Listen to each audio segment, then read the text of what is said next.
Merci d'être avec nous sur Europe 1, 9h32, c'est l'heure du journal des médias. Avec Thomas Hill, bonjour. Oui, bonjour. Avec à la une ce matin des gendarmes filmés dans leur vie quotidienne, un site internet qui devient une série télé et Jean-Pierre Foucault qui tient vraiment à vous faire passer une sacrée soirée. Alors on commence avec Canal+, qui confirme tout d'abord la date du retour du Grand Journal. Et la version revue et corrigée par Antoine Decaune débarquera dès le 26 août à 19h10 avec un tout nouveau décor, un nouveau générique et de nouveaux visages.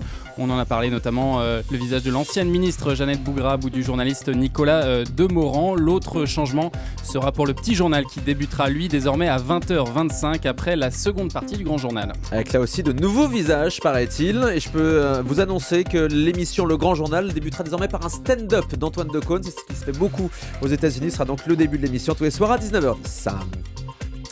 Un phénomène du net arrive en télé. Le site Vie de merde sur lequel chacun raconte les petites galères de sa vie quotidienne.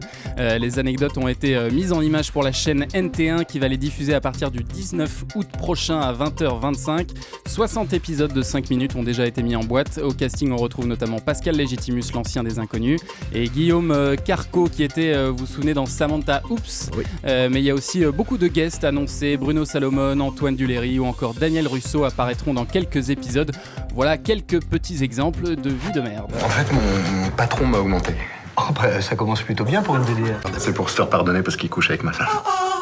J'ai mis une petite tape sur les fesses de ma femme qui avait la tête dans le frigo. C'était pas ma femme, c'était sa mère. Je valide.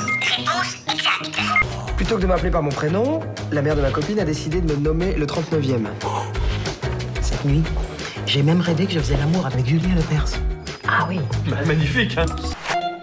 Vie de merde, VDM, à découvrir à partir du 19 août sur NT1. TF1 prépare une série réalité sur des gendarmes.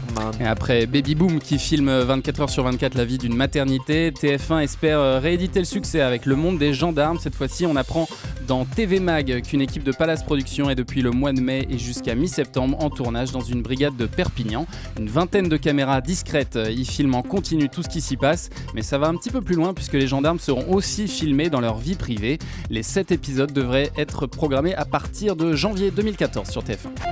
Et même en plein cœur de cet été, Nabila arrive encore à faire parler d'elle. Elle est très forte, hein. Il n'y a pas une semaine qui se passe sans qu'on ait des news de la télébrité. Télébrité, oui, c'est un mix entre célébrité. Ça marche pas mal pour elle, je trouve. Pas mal. Cette semaine, elle est encore en couverture du magazine Closer avec 4 pages qui lui sont consacrées. Elle y explique notamment qu'on lui a proposé 480 000 euros. Quelqu'un lui a proposé 480 000 euros pour qu'elle écrive ou qu'elle se fasse écrire son autobiographie. Mais elle aurait refusé, apparemment. Elle ne voulait pas que son nom soit dévoilé, que son passé, soit dévoilé. J'ai vécu beaucoup de choses, dit-elle, mais je n'ai pas envie de me mettre à nu devant la France entière, on la comprend. Elle a donc certainement d'autres pistes pour gagner sa vie, puisqu'elle déclare « Je me suis promis d'être millionnaire avant mes 30 ans ». Ça lui laisse encore 9 ans. Quel objectif. Le magazine Jour de France va renaître 24 ans après sa suspension. Et ce célèbre titre sur l'actualité des stars fera son retour en kiosque mercredi sous la forme d'un trimestriel. Jour de France a été créé en 1958 par le père de Serge Dassault, propriétaire du Figaro. C'était à l'origine un hebdo gratuit financé par la pub et envoyé à tous les médecins et dentistes de France pour leur salle d'attente. Il se veut maintenant un petit peu plus haut de gamme. En étant vendu 4,90 €, le groupe Le Figaro espère en vendre 30 000 exemplaires. Et puis après H tendre et Tête de bois, une autre tournée dérivée d'une émission de variété arrive bientôt partout en France. Jean-Pierre Foucault va faire revivre sur scène Sacrée Soirée, émission culte qu'il avait animée entre 87 et 94.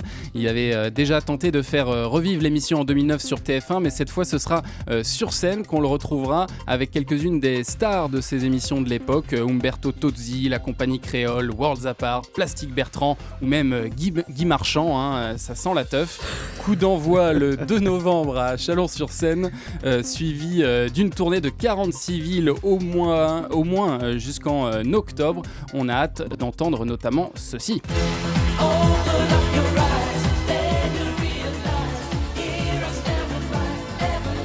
Les Worlds Apart, Everlasting Love, leur plus gros tube. J'adore.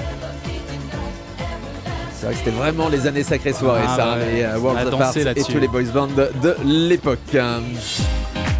Allez, on termine avec le chiffre du jour. 700 millions de dollars de recettes mondiales, c'est ce qu'a déjà rapporté le film d'animation Moi, Moche et Méchant 2, alors qu'il en a coûté seulement 76 millions, une petite broutille. Les dirigeants d'Universal ont annoncé que ce serait le film le plus rentable de l'histoire centenaire du studio, et cela mérite un cocorico doublé d'un youhou, puisque ce film a été fabriqué à Paris par le groupe français Illumination MacGuff, donc bravo à eux. Comment vous faites le cocorico doublé d'un youhou? Youhou, cocorico. C'est ça, Voilà. Moi moche et méchant, hein, c'est le film avec les petits mignons. On les adore, c'est vrai que ça cartonne partout en salle cet été. Merci beaucoup Thomas Hill, on vous retrouve demain.